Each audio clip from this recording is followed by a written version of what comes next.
Hello, YouTubers. This is the first of a series of videos that are intended to show you some things that you know, but that you're not aware of. Things that strike at the very foundation of existence, your life, your lifestyle, and your outlook on life in general. The reason that you know this, but that aren't aware of it, goes back to the way the brain works. And there are the brain is divided into two parts, what's called the conscious and the preconscious or the subconscious. And as the name implies, the subconscious or the preconscious is aware of things before the conscious mind is, and it's only when it flops into the conscious mind that the conscious mind then begins to grapple with it. The other difference between the conscious and the preconscious is the conscious mind reasons, whereas the preconscious mind is not a reasoning mind. It's also been my experience that because the conscious mind is the reasoning mind, that's where our memory banks are located. But again, I believe those memory banks are then accessed through the subconscious. And I think there's some things the subconscious does not want the conscious to see, and so that gets filtered. So the other key differences between the conscious and the subconscious is that the preconscious is the seat of emotion. When we feel happy or sad or something, all of that comes from the preconscious mind. The conscious mind is the reasoning mind that will be affected by emotion, but only as that emotion is then passed into the conscious from the preconscious. So you have the mind made up of these two components. The conscious mind, which pretty much regulates what you do on a minute-by-minute basis, based on a program that the preconscious mind has prepared for you, but also based on the reasoning of the conscious mind. I'm not by any means a scholar on the mind or in the brain. This is just for my own reading, not very much reading even, and also for my own experience in having confronted the barrier between the two regions of the mind and how they interact. At one point, for example, I had an experience that appeared to me from my reasoning mind should have been pleasurable, but was very irritating. And I couldn't understand how I could be irritated by this seemingly pleasurable, imminent experience. And that set up a conflict that I had to resolve before I encountered the experience. And what I had was a situation where my conscious mind was fighting with my preconscious mind, and my preconscious mind won because it is the preconscious mind that has the overall management. And so from that exchange, I then developed a new view of this pleasurable experience and concluded that it would not be pleasurable after all, and so changed the way I engaged it. So having had that experience and read about the mind, I can speak a little bit on it and enough on it to be able to convey this to you, that you certainly, and every American, for example, knows that there is a lot that's wrong in our society. You can't really put your finger on it. You really don't know what it is. And so that's the purpose of this first video of mine, is to point out to you that you kind of know a lot, but that it's that your preconscious mind is not allowing your conscious mind access to everything that you know. And there are reasons for that. In other words, in order for you to function in society successfully, uh, you have to hold some things back. It's like being in polite company, and there might be, let's say, you're having a communal dinner with 5 or 6 different people, and there's a woman there who you find exceedingly beautiful. You would, of course, like to communicate your perceptions to her. But unfortunately, your wife is sitting next to you and her husband is sitting next to her.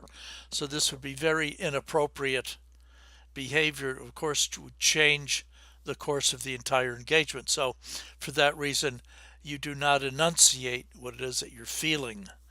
So that's the way the minds work. Is that you have that information there, but you can't use it because it's not politically correct insofar as you wish to be politically correct. So, but at any rate, the preconscious mind then has a tremendous store of information, and much of it cannot be used. And although I don't understand this, it's very difficult for the conscious mind to access that information. It seems that it can only be accessed when it becomes imminent, where it's going to come into some conflict, as it did in my particular case. So then what will happen is that the conscious mind will become aware that there's a disparity between what it's intending to do and what the preconscious mind feels about this. And that's essentially to keep you safe. In other words, if you went down a public street enunciating everything that you felt about things, you would probably very quickly be rounded up as either a dangerous person or a disturbed person and so on. So no, you don't want to do that. You want to ingratiate yourself and make everybody around you feel comfortable with your presence so that you can go on with your life.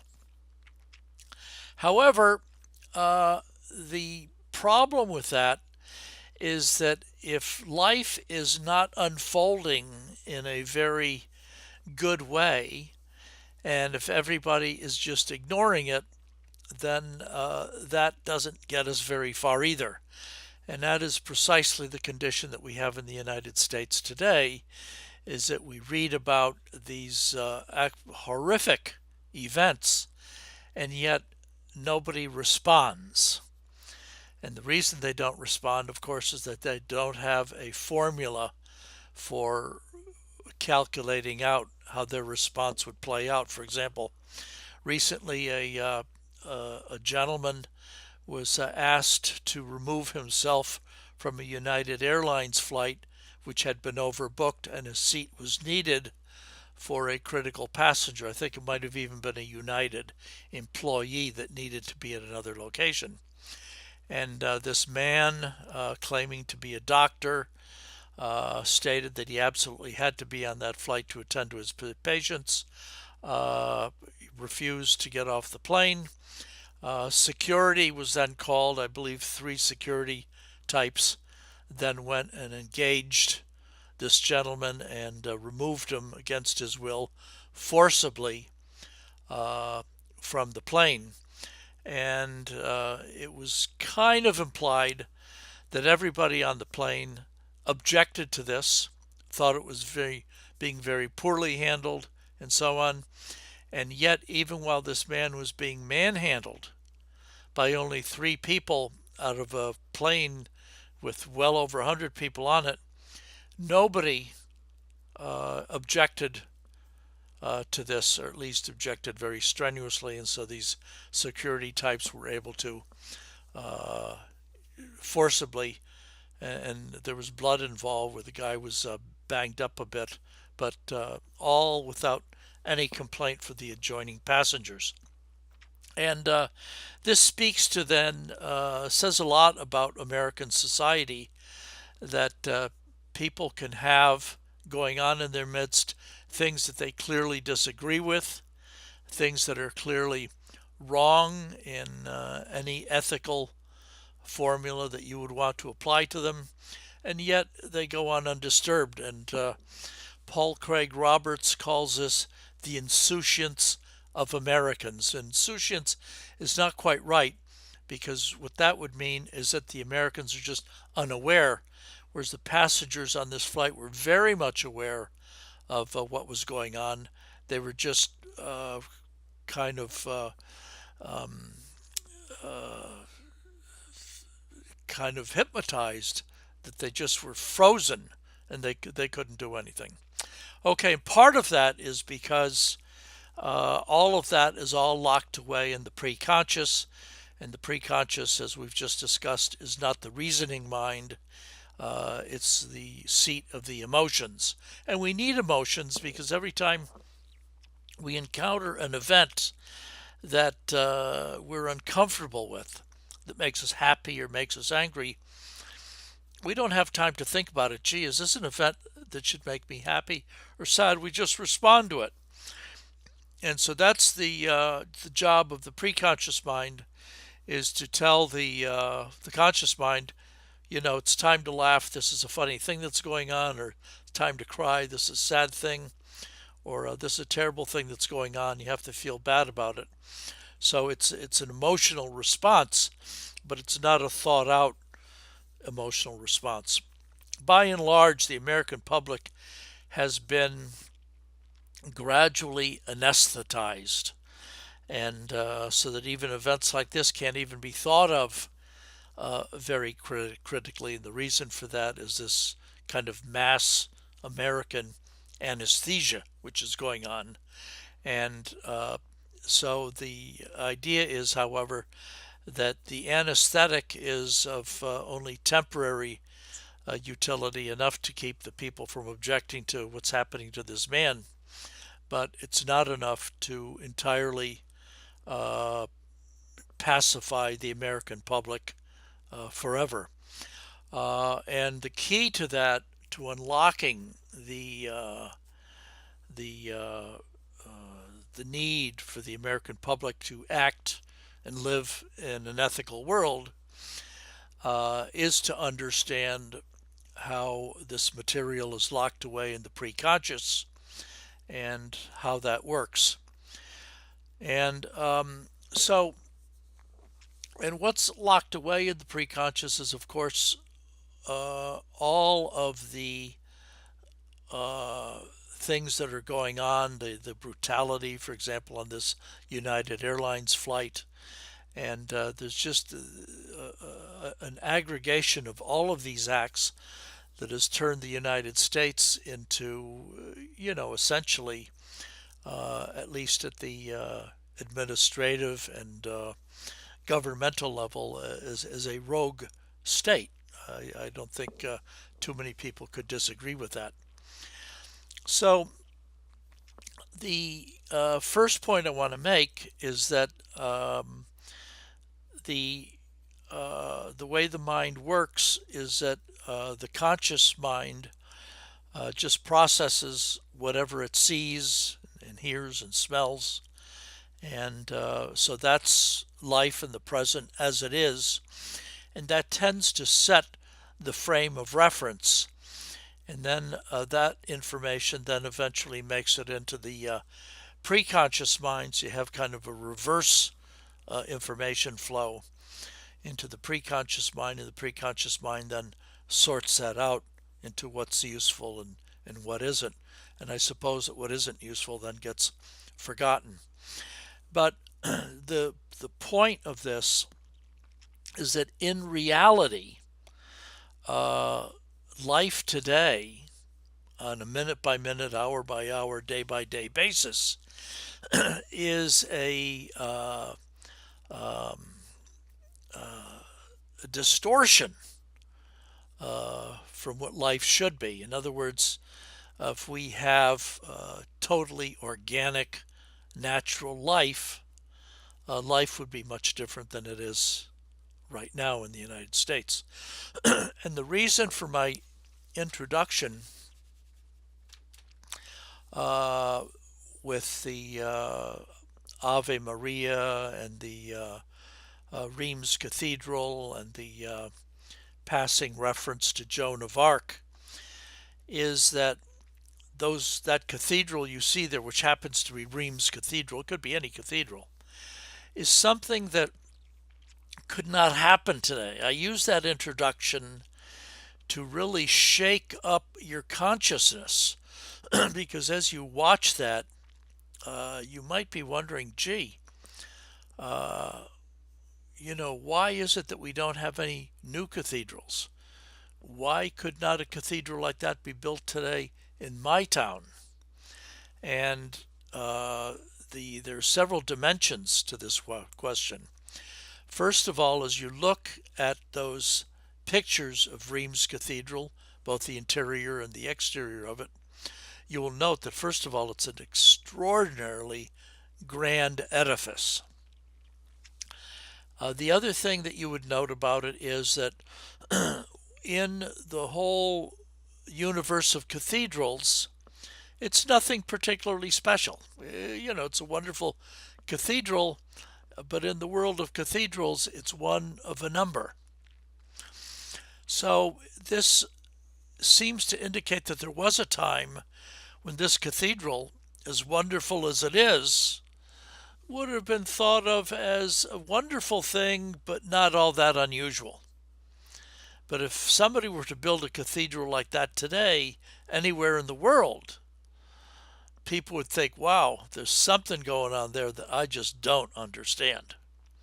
So that's the first, the gargantuan scale of the cathedral, coupled with its ordinariness in its time, is a remarkable vision today. Second thing I want to say about this cathedral is that it is an expression of an architectural expression that has no commercial value. In other words, we can very well understand putting up a grand building, which is going to be a mall, or let's say a huge government building, which is going to be used to spy on all of us. We can understand the incentives there that would put together the resources needed to put that construction up. But a cathedral to God today, it couldn't happen. I mean, God is just not that relevant that we would build a cathedral to God this day. No, not relevant at all. So that's the second point, is there was a time in our history in the Middle Ages when God was thought to be so central to life that building a cathedral was a very natural thing. I mean, people were just impelled to make that sacrifice and make that effort to put up a cathedral to God, to express not only the greatness of God, but also as an expression of man's regard for God and their life. And this was expressed through this incredible edifice called a cathedral. And to think what life must have been like back in that day that would have prompted that effort to that end. Then the other thing that you can extract from this cathedral is just the money resources required to put that up. These cathedrals are not casual buildings that went up in a few years.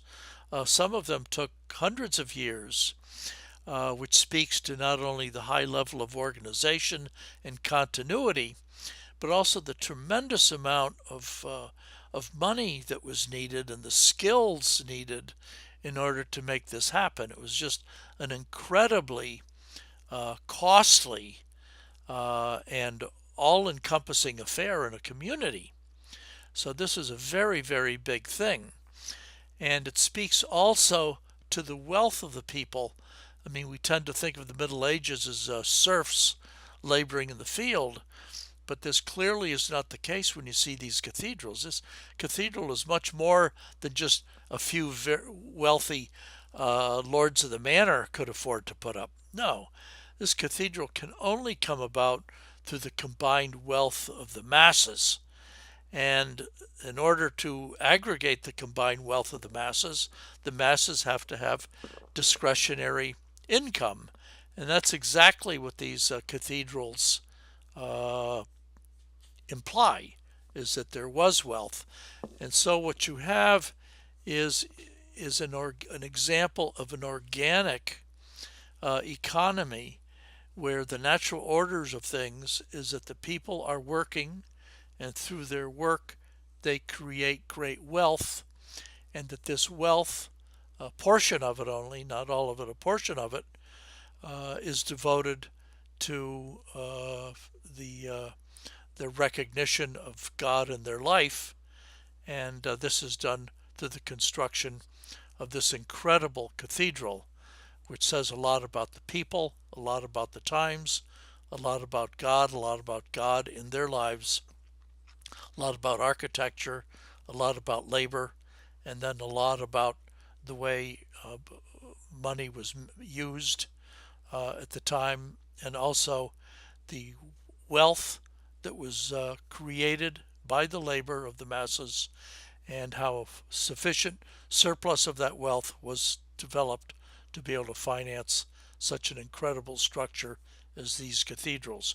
That's the natural order of things. And the reason you don't see that today is that we don't have a natural order today. That all of the labor that the masses expend to create all of that value is then extracted by essentially an oligarchical class that take it out of the environment, and that this has been going on for so long that the people don't even realize that it's happening.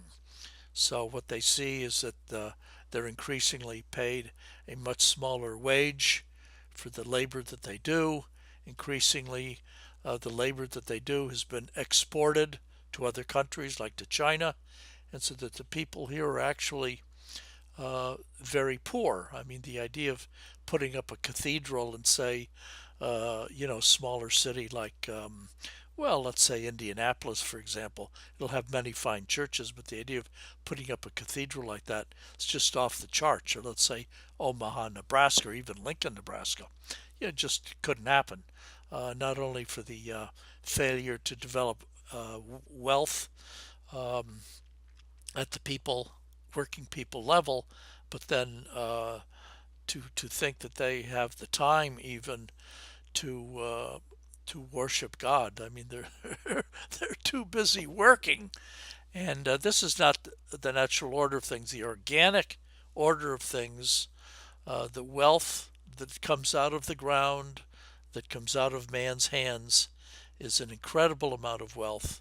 It's just that it's being appropriated or expropriated by oligarchs, and the people aren't even aware of it because this has been going on for just so long.